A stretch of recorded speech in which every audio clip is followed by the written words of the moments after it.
Hi friends, welcome back to Moni Spicy Kitchen. இன்னைக்கு நாம ரொம்பவே உடம்புக்கு ஆரோக்கியமான ராகி களி இது கூடவே ரொம்ப டேஸ்டா மல்லாட்ட சட்னி நிலக்கடலை வச்சு நம்ம பண்ணக்கூடிய சட்னி எப்படி பண்ணலாம்னு தான் பார்க்க போறோம். இந்த ராகி களி பார்த்தீங்க அப்படின்னா உடம்புக்கு ரொம்பவே நல்லது. நம்ம வீக்லி ஒன்ஸ் அது கண்டிப்பாக எடுத்துக்கணும்.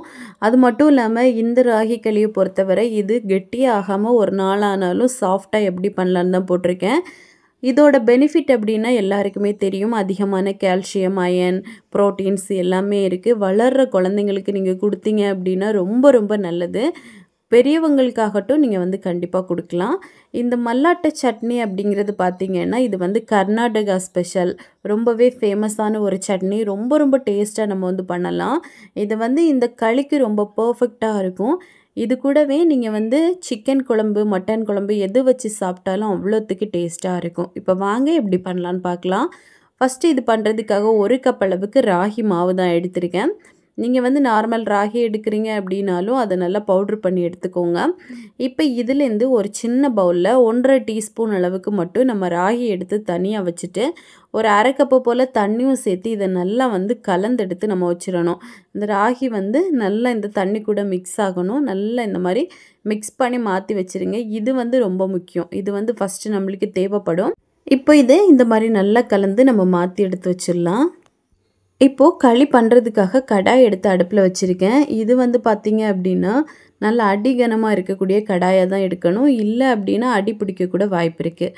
இப்போது நம்ம 1 கப்பு ராகி எடுத்தோம்ல, அதுக்கு 2 கப்பு தண்ணி அப்படிங்கிறது சரியாக இருக்கும். இப்போ இதில் 1 டீஸ்பூன் அளவுக்கு உப்பு போட்டுட்டு நம்ம ஃபஸ்ட்டு கலந்தெடுத்து வச்சுருந்தோம்ல அந்த ராகி மாவு போட்டு தண்ணி, அதை இந்த தண்ணிக்குள்ளே சேர்த்துட்டு நல்லா நம்ம மிக்ஸ் பண்ணி எடுக்கணும்.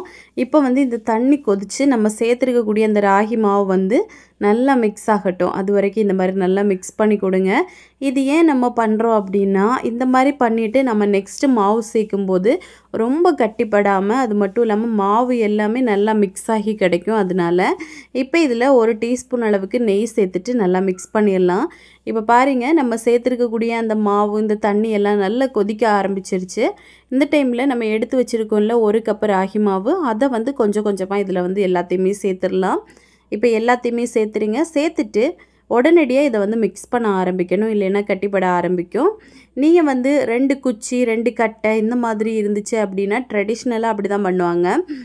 அதை 2த்தையுமே நல்லா மாற்றி பிடிச்சி இழுத்து நல்லா கடைஞ்சி எடுத்தாங்க அப்படின்னா ரொம்ப கட்டிப்படாமல் சூப்பராக வரும். நம்ம இந்த மாதிரி ஸ்பூன்லேயே மிக்ஸ் பண்ணி எடுத்துக்கலாம். நம்மளுக்கும் இந்த மாதிரி மிக்ஸ் பண்ண பார்த்தீங்க அப்படின்னா பர்ஃபெக்டாக வரும்.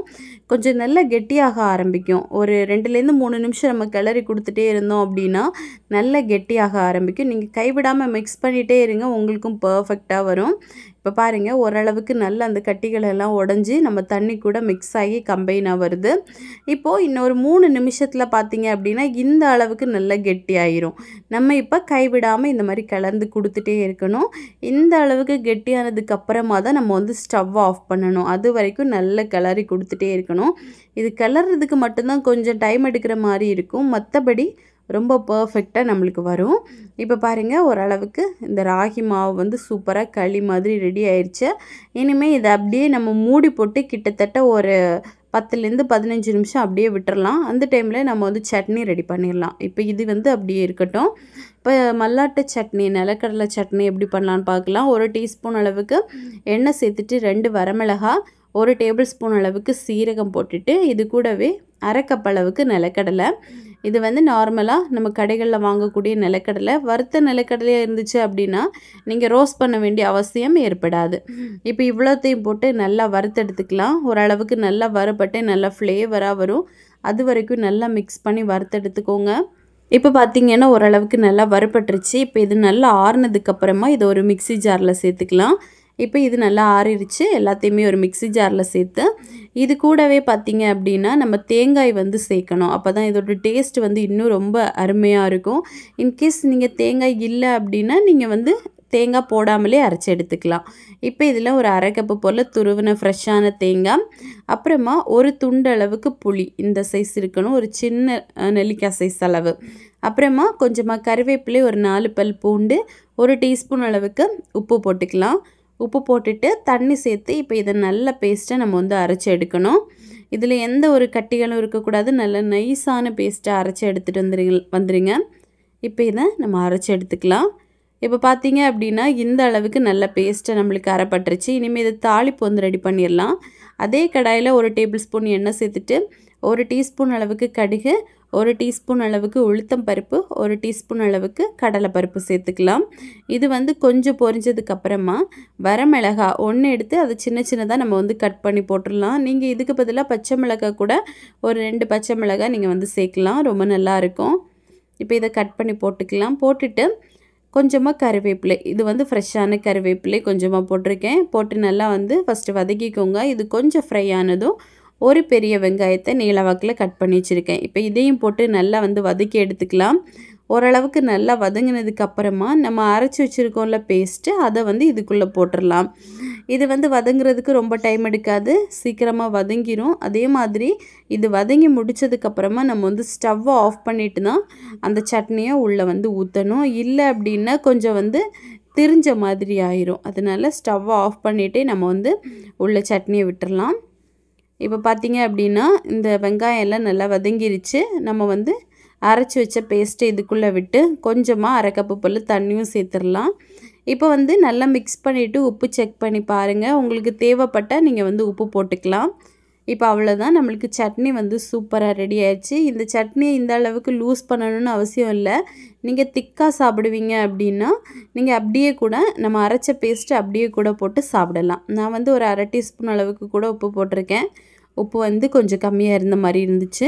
இப்போ அவ்வளோதான், நம்மளுக்கு சட்னியும் ரெடி ஆயிடுச்சு பாருங்கள். ரொம்ப சூப்பராக இருக்கும்.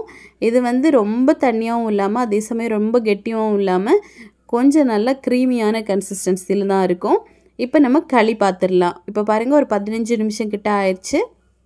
நம்மளுக்கு வந்து களி சூப்பராக செட் ஆகி அந்த சூட்டிலே நல்லா வெந்து வந்திருக்கும். இப்போ இதை வந்து நம்ம களியாக பிடிக்கிறது மட்டும்தான் இனி நெக்ஸ்ட்டு வேலை.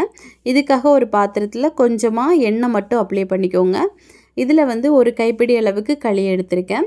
நான் வந்து 2 பால்ஸ் எடுக்க போகிறேன். இந்த மாதிரி 2யும் ஃபஸ்ட்டு ஒரே அளவுக்கு டிவைட் பண்ணி நம்ம தனியாக எடுத்து மாற்றி வச்சிடலாம். வச்சுட்டு இப்போ இந்த எண்ணெயிலே அந்த பாத்திரத்திலே பார்த்தீங்க அப்படின்னா இந்த மாதிரி நல்லா வந்து நம்ம மிக்ஸ் பண்ணணும். ஃபஸ்ட்டு நல்லா இந்த மாதிரி மிக்ஸ் பண்ணிவிட்டு கையில் வந்து நல்லா உருட்டி எடுங்க.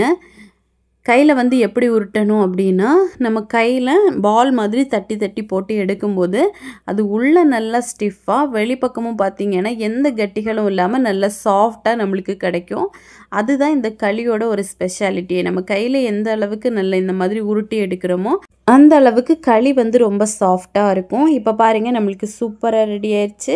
இப்போ இதே மாதிரி நெக்ஸ்ட் இருக்குல்ல, அதையும் நம்ம வந்து தட்டி எடுத்துடலாம். ரொம்ப சிம்பிள் தான் இது செய்கிறது. ஆனால் குழந்தைங்களுக்கெல்லாம் ரொம்ப மஸ்ட்டு. நம்ம டெய்லி பிரேக்ஃபாஸ்ட்டுக்கு இந்த மாதிரி செஞ்சு சாப்பிட்டோம் அப்படின்னா உடம்பு அவ்வளோத்துக்கு ஹெல்த்தியாக இருக்கும். இப்போ வந்து இதை நம்ம உடனேவே சர்வ் பண்ணிடலாம். இந்த மாதிரி 2 களி நம்ம எடுத்துகிட்டு சென்டரில் வந்து லேசாக இந்த மாதிரி ஒரு குழிக்கரண்டி வச்சு ஹோல்ஸ் போட்டுக்கோங்க. நம்ம நெய் ஏதாவது விட்டு சாப்பிட்டுக்கலாம். அப்போ இன்னும் நல்லா ஃப்ளேவராக சூப்பராக இருக்கும். இப்போ இதில் கொஞ்சமாக நான் வந்து நெய் தான் அப்ளை பண்ணியிருக்கேன். நீங்கள் தேவைப்பட்டால் நல்லெண்ணெய் விட்டு கூட சாப்பிடலாம். ரொம்ப நல்லா இருக்கும். இந்த களியிலே பார்த்தீங்க அப்படின்னா இனிப்பு வச்சும் கூட நம்ம பண்ணலாம். அது வந்து குழந்தைங்க இன்னும் நல்லா சாப்பிடுவாங்க. கருப்பட்டி, நாட்டு சர்க்கரையெல்லாம் போட்டு கூட நம்ம பண்ணி கொடுக்கலாம். அந்த வீடியோ நான் கூடிய சீக்கிரத்தில் அப்லோட் பண்ணுவேன். இப்போ வந்து நம்ம இந்த மாதிரி நெய் விட்டு நம்ம ரெடி பண்ண அந்த மல்லாட்டை சட்னியும் விட்டு சாப்பிடலாம். ரொம்ப சூப்பராக இருக்கும். கர்நாடகாவில் ரொம்ப ரொம்ப ஃபேமஸான ஒரு ரெசிபி, ட்ரெடிஷ்னலாக செய்யக்கூடிய ரெசிபி. இது வந்து உடம்புக்கு அவ்வளோத்துக்கு நல்லது. ஸோ கண்டிப்பாக நீங்கள் எல்லாருமே இந்த ரெசிபியை ட்ரை பண்ணி பார்க்கலாம். ட்ரை பண்ணி பார்த்துட்டு எப்படி வந்துச்சுன்னு மறக்காமல் கமெண்ட் பண்ணுங்கள். இதே மாதிரி இன்னும் நிறைய ஹெல்த்தியான ரெசிபிஸ் வேணும்னு நினச்சிங்கன்னா மோனி ஸ்பைசி கிச்சன் சேனலை சப்ஸ்கிரைப் பண்ணி வச்சுக்கோங்க. லைக் பண்ணுங்கள், ஷேர் பண்ணுங்கள். தேங்க்யூ.